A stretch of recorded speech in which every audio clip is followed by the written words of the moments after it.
Still City on the edge of the Liverpool penalty area, over on the far side, sent back in, Aguero inside the area, volleys it into the roof of the net, and Manchester City get their goal. And who else? He always does it in this game. Sergio Aguero, the poacher's finish, the close control, the volley, and Manchester City 5 minutes before half time make the breakthrough. Alexander-Arnold steps in away from Sané, sends a cross in deep to the back post to Robertson across, and Liverpool have equalised. It's Roberto Firmino running at the Liverpool defence, 30 yards from their goal, plays it off to Leroy Sané, space for Leroy Sané onto his left boot, and he fires it into the back of the net off the right hand post. What a goal from Manchester City, created by Raheem Sterling, and a clinical finish by Leroy Sané on the left side of the area, left-footed, drilled it low past Alisson off the right-hand post, and City are back in front. It's Manchester City 2, Liverpool 1. Yeah, all started for me from Sterling's movement. He's originally done Andy Robinson, he's come for short, he's spanning behind, he should have been put in, he wasn't. Then he's come short, got the ball turned, ran at Liverpool's defence. I touched on Sané, should have been a bit narrower for more of the game for me, and he was. Aguero took care of Alexander-Arnold, and Sané was in the width of the 18-yard box, and that's all you got to be as a striker, as a front man, get in that 18-yard box, and as you do, lands to your feet, and what a finish. Yeah, the dulcet tones of Jonathan Walters and Nathan Murphy calling that game for us last night, a 2-1 win for Manchester City. I didn't realise Johnny Walters is an Everton fan, is he? Oh, a 100% true blue. Grew up in the Gladys Street end. Right, so he was just about restraining himself there. Well, I have mentioned it to him, and I don't know if there's been a full FA investigation just yet, but Johnny Walters has scored 7 Premier League goals against Liverpool. Only 2 players have scored more Premier League goals against Liverpool than Johnny Walters. Right, wow. He never scored a single goal against Everton. Not one. You know, it's just he misses, he gets nervous. Interestingly, he said that he would prefer Liverpool to win last night and to win the league, because we bloody hate Manchester. Right, that is absolutely mad, because the corollary was that the Man United fans were, I think, to a unified voice. The first time that I've heard them unified since the glee at the end of Mourinho, did not want Liverpool to win. Do not want Liverpool to win the league. Certainly you've read online, if that's a fair reflection, is that Manchester United supporters wanted City to win that game. Was that a fair result, ultimately? I think a 2-1 or a 2-2, any of those would have been a fair result. Even a Liverpool 2-1 win would have been a fair result. There was nothing in it. There was little or nothing. There was the width of a post either way, or what was it, 12 millimetres over a line. I don't remember a game that 24 hours on people are still buzzing about, and everybody seems to be speaking about it in such a positive way, that it was a brilliant game of football. Yeah. It maybe wasn't quite as exciting as the 4-3 last year, but it just had an edge to it. There was a nastiness from very early on. They were getting at each other. There was a niggle. The absence of a red card for Kompany has been kind of, it's been teased out a little bit, but there hasn't been outrage. I haven't seen outrage from the Liverpool fans, which I think they would be entitled to. I would agree that there's no question he should have been sent off. And so why is it not like... John Walters called it before the game. I was asking him about Kompany, and he was saying he's one of these players, the second after the ball is gone, he'll nail you. And he gets away with it because he's the Manchester City captain. And I think because Vincent Kompany always comes across as being a nice guy. Yeah. People like him. But that was a nailed-on red card. I know a lot of the former pros would say, nah, touch and go, not really. But in this season, and what referees have been instructed, 2 feet, I know he pulled one back, but he was wild, he was reckless. Off the ground. Off the ground. Especially when we saw what happened when a player gets sent off the last time these two teams played in this venue, right? That was the 5-0. Yeah. And the 5-0 doesn't really count because Sadio Mane got sent off, but it does count because you get the 3 points. And I think that if he gets sent off, Liverpool are going to win that game. In all likelihood they do. And quite easily, it feels like. Listen. Let's see that team play with. I mean, come on. Leads to another thing, but you would have expected that Liverpool would have gone on to win if that early in the game. Yeah, Kompany ends up being sent I would off. Definitely have been making much more of a big deal of that afterwards. I think Klopp did. The very first question he's asked in this interview with Sky, they talk about millimetres, and he goes, I just want to ask, I like Vincent Kompany, but what does he have to do to get sent off? Like, does it need blood? Yeah. Maybe it does. Yeah. Maybe it does the referee, because obviously the referee's somewhat out of position and is expecting the ball to go one way. It's a bad pass by Stones, and he looks back. Maybe if he does come over and he sees blood, he goes, all right, I am going to send him off. But again, maybe because it's Vincent Kompany, it's such a big game. It's He's not quite that type of early on. player. It's like, But he is that type I know, of player. very soon as that, we all know he's not that type of player. I was like, really? Do we? Is that not exactly? He's absolutely that type of player. Yeah. It's a credit to Vincent Kompany that he's built up a reputation that people think he's not that type of player. Yeah, that's I the don't think value. there's a real problem with being that type of player. No. It's brilliant if you can get away with it. Well, yeah. So okay, so let's park that. I mean, is the technology so amazing that millimeter, 11.5 millimeters, 12 millimeters, is that actually, have we definitely reached the point where we trust the technology enough, really? Oh, well, it's great that we've finally been joined in studio by Richard Keys. Why, what? Richard has a few thoughts on the goal line technology that maybe we shouldn't be as trusting of it. Well, I just think that it's okay to be sceptical of So you're saying that the shadow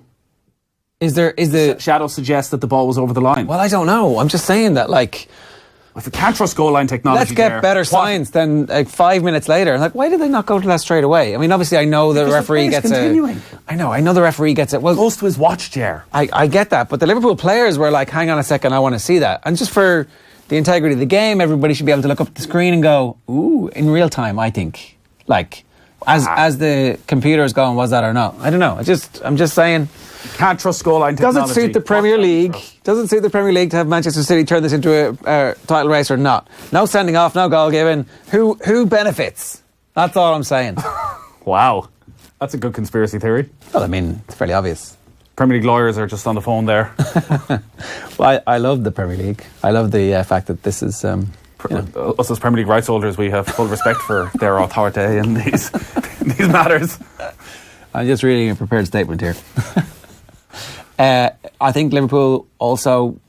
when we play this first, because in the aftermath of the game, again, credit to these young Liverpool players coming out and having conversations. Like Van Dijk a couple of weeks ago stopped and had a chat with you, and that was after a victory. So here's Trent Alexander-Arnold speaking with Nathan Murphy in the immediate aftermath of decent enough performance from him, but also like a very important defeat in the league title race. Well, Trent, that was a game of very, very fine margins. An inch here, an inch there, and it could have been a very different result. What's the reaction in the dressing room? Yeah, obviously we're disappointed. It was a tough game to take. We're not happy that we've come away with the loss, but it is what it is. We bounce back. Just the execution in both boxes at the end of the day. It was a fairly even game, but they took their two chances and we only took one of ours. So we know that on a different day we might have scored more goals. We had the chances to do so, but it wasn't our day. From a neutral's point of view, it was a brilliant game to watch. The intensity, the pace, the skill level. Did it feel like that on the pitch as well? Did it feel like this was another level from games you've even played this season?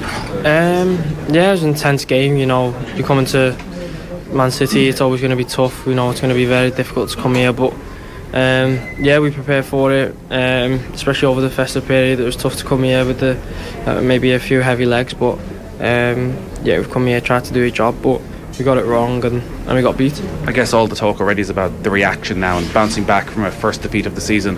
Is that a discussion that's already happening in the dressing room? No, not yet, because I think we're still all feeling really disappointed. We know that we brush ourselves off, we go to sleep tonight, recover, and then we go again on Monday. The main important thing is to change our focus from Premier League, and we've got an FA Cup game on Monday against Wolves. It's going to be very difficult, but I think all the lads want to play. We all want to be involved and try and win the game. You're the local lad in this team. You've grown up in the city. You know more than anybody what it means to Liverpool supporters to end the 29-year wait. Does it rest easily on your shoulders, that sort of pressure? Yeah, I think we haven't really had any added pressure at all. We know the situation that we're in. The whole city knows the situation that we're in. People are getting excited, but that's natural. We want to get the fans excited with the way that we play football and the results that we get. So, it's important for us. Oh, Trent Alexander-Arnold stops and then Van Dijk walks past. Sterling walks past. You're like, Fine. Good stuff. Yeah, hurry up there. The way these mix zone works, you take whatever you can get. It's Trent Alexander-Arnold. Yeah. 20 years old, one of the best young players in the Premier League. Very, very self-confident, and even in the aftermath of the defeat, kind of suggesting that somewhere along the way they get it wrong. Yeah, you can take that one of two ways. We got our tactics wrong, or probably we didn't play to the way Jurgen Klopp set us up. with our tactics, which I'd say it's the latter. There's no way a 20-year-old right-back's going to be coming out criticising his manager straight after the game. I think Klopp probably did get his tactics slightly wrong. I think he got his team selection wrong. He went with almost the same side that started last season's Champions League final, that played all the way to the run to the Champions League final. With the exception of Alisson for Loris Karius, it was a 4-3-3 with Firmino in the middle, Mane on the left, Salah on the right, which was brilliant last season and worked last season. And maybe that's why he went with it again, because it destroyed Manchester City on occasions last season. They were missing Oxlade-Chamberlain massively in this type of game this season with the energy he brings. But also, the last month, they've changed their system. They played a 4-2-3-1 with their best football, with Firmino playing a little bit deeper and Salah in the middle. And it was only when they changed to that it felt like they got a proper grip, when he brought Fabinho in. And it was a strange, sort of scrappy game in midfield, which was why Fernandinho was the outstanding player.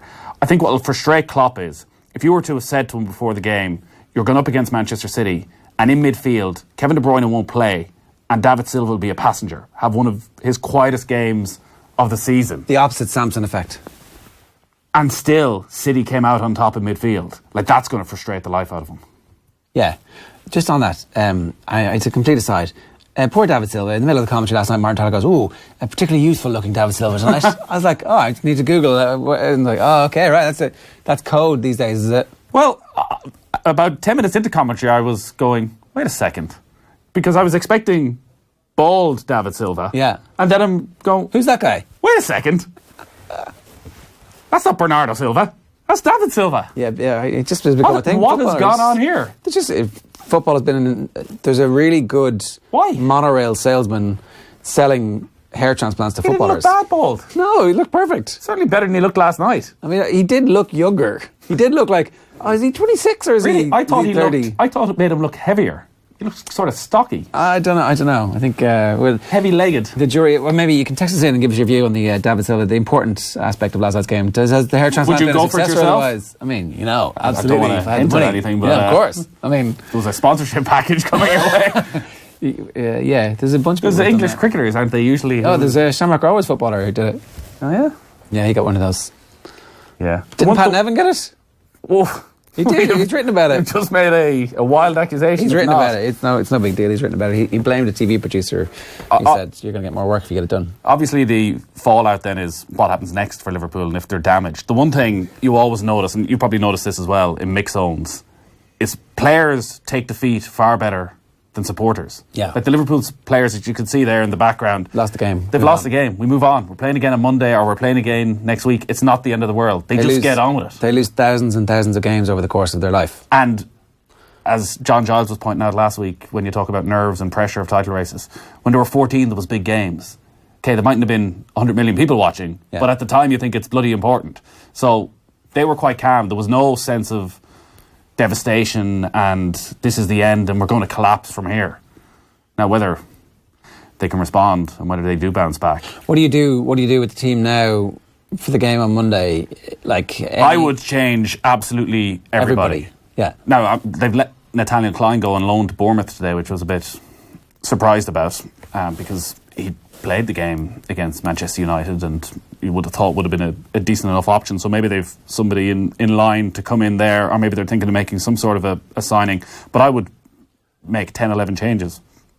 And they have the players to do that. And not worry about it. So it's not... The club is not... So they lose back-to-back games. You see, that's the only thing now, that suddenly you've lost 2 matches. That game's on Monday night. It's live on the BBC. It's probably the most... There'll be 5 times as many people watching that game as there was watching the match last night. That suddenly it becomes this story, and the pressure going into the game down in Brighton on Saturday week is absolutely immense. More than it needs to be. But I just think the FA Cup is only worthwhile if you get to the final. And maybe you could beat Wolves with your second string team, because I assume Wolves are going to go full strength, but who knows? Maybe you get lucky and you win that game. I would be very surprised if Wolves go full strength. I think that Wolves are absolutely going to be one of those teams who plays a B team in the Cup. It's a shame, because Wolves have nothing to play for except for finishing 7th. Yeah. Go and win the FA Cup. Well, I mean, look, I would agree with you, but that's... Get to the Europa League. Not how it exists anymore. George Mendes. Yeah, maybe Europa League actually makes... To the Europa League.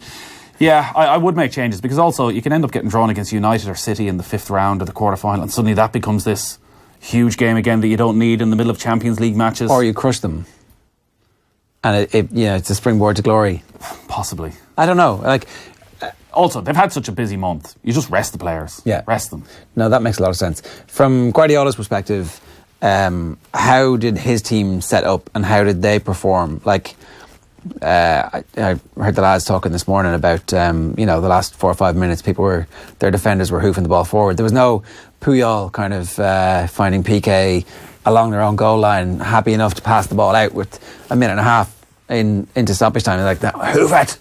No, but that would have been an incredibly stupid thing to do when Liverpool have 8 or 9 players around your penalty area to start taking risks then. It's what his Barcelona team did do, though. Yeah, but this team isn't as good as that team. And also, I think maybe we should give them credit. Maybe actually on the sideline they realised who have Liverpool got back there. What is Liverpool's plan? Like, again, we'll have John Giles on tomorrow's show. Like, I'm fairly sure he's going to criticise Liverpool in the last 10 minutes because if your game plan's good in the first 10 minutes, why have you changed it for the last 10 minutes? Sticking Virgil van Dijk up front.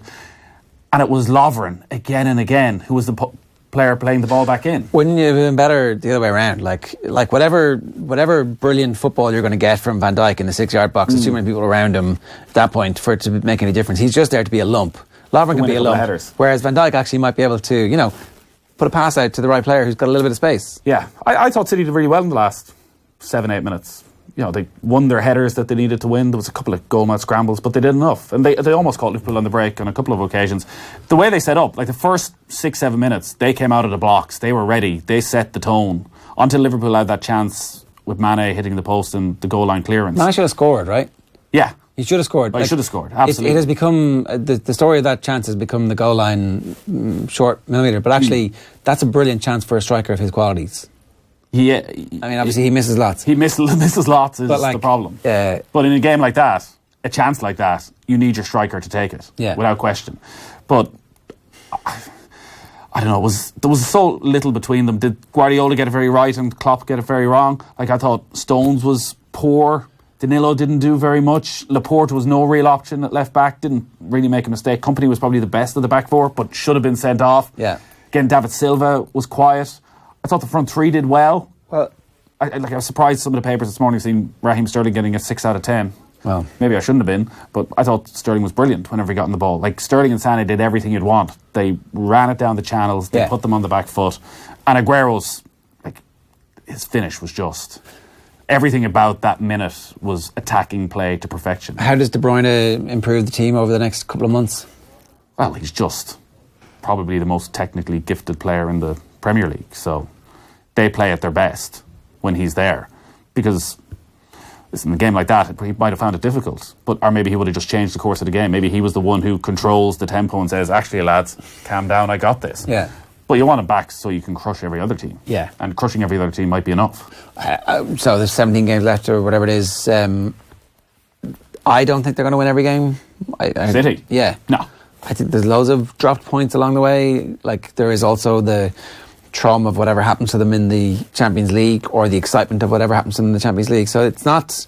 I don't take it as a given. And so therefore the 4-point lead is actually very important. They were talking about this morning, and I think maybe Carragher and Souness were talking as well of, sometimes you like to be the chaser. I was making the point, Liverpool have chased.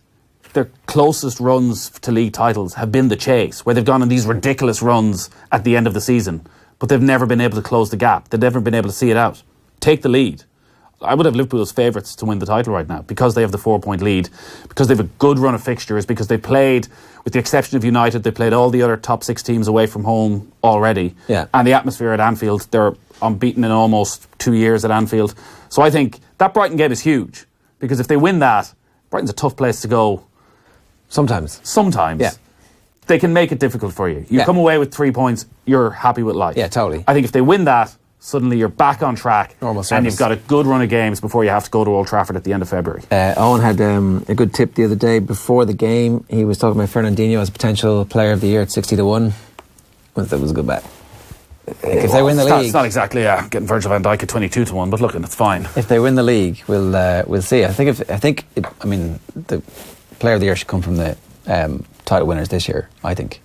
Well, again, then you're into the complexities of the voting system, and if the voting takes place a month beforehand, Liverpool are still in contention. Van Dijk has been their outstanding player. He's a shoe-in. I'm doing a Ger Gilroy, James McCarthy style Shilling for him. pressure for Van Dijk to get Player of the Year. Is he still 22?